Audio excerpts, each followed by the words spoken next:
Bonjour à tous, comment allez-vous? Moi ça va. Je suis le coach Sempre S, soldat E entraîné, M miraculé, P potentiel, R risqué. E c'est évident, oui c'est évident. Je suis le seul coach qui vous fait progresser au football, à la maison et en visio. À César ce qui appartient à César, à Dieu ce qui appartient à Dieu. Ok. Le thème d'aujourd'hui, très important. Le thème d'aujourd'hui, nous voilà donc avec il faut professionnaliser le football moderne. Il faut professionnaliser le football moderne, le football dans le monde amateur. Il faut professionnaliser ce football. Nous avons de plus en plus de business angels dans le football amateur. Bobigny, par exemple, en 93. Red Star Club Pro, mais bien entendu, il ne délaisse pas la préfo. Donc, pour vous dire qu'aujourd'hui, nous avons de plus en plus d'investisseurs, de personnes qui viennent avec des projets ambitieux, qui viennent avec des sous, avec de l'argent, pour développer ne serait-ce que le volet sportif dans les clubs. Avec des recrues de renom, avec des personnes de qualité, des gens qui connaissent le foot. Mais le mal qui ronge, n'est-ce pas, les 2 tiers des clubs de la région francilienne et des régions voisines, il y a un mal qui est sur 2 plans.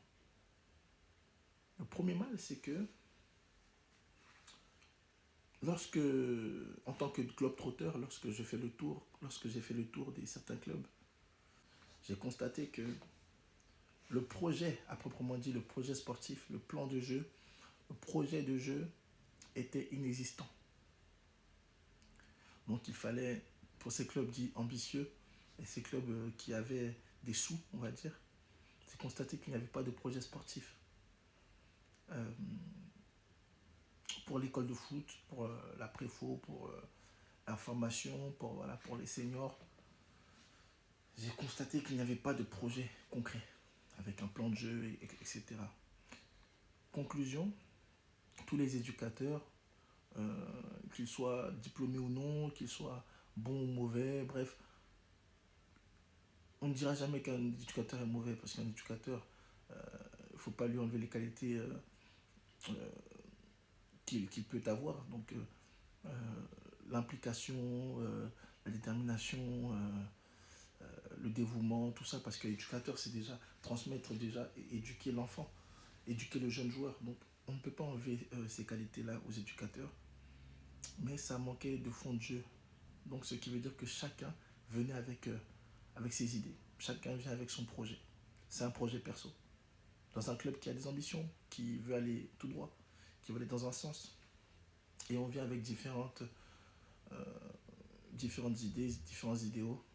Ce qui est, je ne veux pas dire que c'est mauvais, mais derrière, il n'y a pas forcément de ligne directrice vis-à-vis du projet sportif, et nous ne savons pas ce que l'autre a fait, ce que l'autre fait et ce que l'autre va faire, etc., etc. Et si nous voulons que nos joueurs et nos jeunes joueurs restent dans le club demain, après-demain, il faudrait qu'ils puissent avoir un repère, des repères, une base, un socle. Un socle, oui, qui ira de pair avec les valeurs du club, avec le projet club et avec les ambitions sportives du club. Ça va de soi. Le deuxième problème que j'ai pu constater, ce n'est pas par rapport au projet de jeu, mais c'est par rapport aux dirigeants et aux personnes dans le club accueillant. Avec ce que j'ai pu constater, c'est l'accueil qu'on faisait aux nouveaux éducateurs aux nouveaux arrivants arrivés dans les clubs. Je parle toujours d'un point de vue sportif. Et là, j'ajoute aussi le côté associatif. Donc, je parle plutôt par rapport à l'intégration des nouveaux arrivants, qui, selon moi, peut être améliorée, surtout dans notre région et dans notre Grand Paris et les régions aussi autour. Cet accueil peut être amélioré. Cet accueil peut être amélioré sur tous les plans. Comprenez?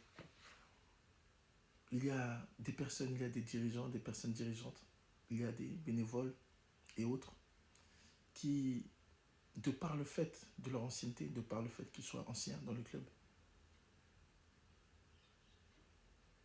n'acceptent pas que le nouveau ou que la nouvelle personne entre au club impose ses idées.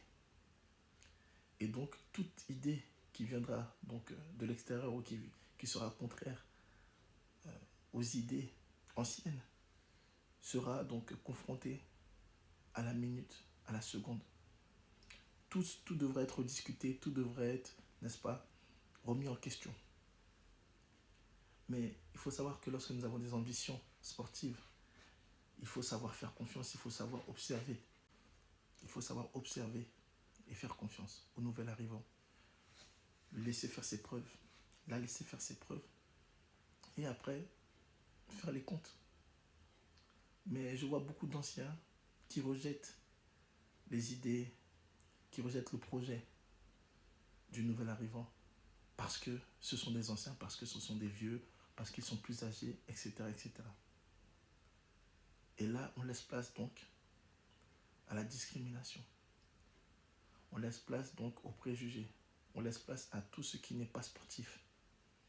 Alors que nous venons pour le sportif. Nous, les professionnels du football. Vous comprenez? Donc, forcément, ça touche et ça impacte beaucoup l'associatif parce que, en termes de dommages collatéraux, comme j'aime le dire, les joueurs sont touchés, les familles sont touchées. Et l'esprit famille-club, l'esprit club aussi, est aussi touché et impacté. De par le fait qu'il y a souvent des désaccords et il y a souvent une perte de temps. Mais nous avons besoin de temps pour travailler. C'est ce qui est vrai. Et c'est ce qui est certain. C'est pourquoi j'appelle tout un chacun à respecter ces deux aspects qui sont très importants. Installer un projet de jeu ou une personne de confiance qui pourra installer ce projet et aussi respecter les nouveaux arrivants qui sont aussi des professionnels du football et à qui il faut laisser faire ses preuves. Sans quoi, nous ne pourrons pas aller de l'avant. Et ce sera des montées, des descentes, des montées, des descentes au plan sportif. Il est question pour tout un chacun de respecter la place qui lui a été donnée et confiée. J'espère avoir ainsi éveillé certaines consciences et que certaines oreilles ont pu entendre ce que j'avais à dire pour le bien du football francilien et pour le bien du football du Grand Paris et des régions voisines. Je vous remercie, chers camarades.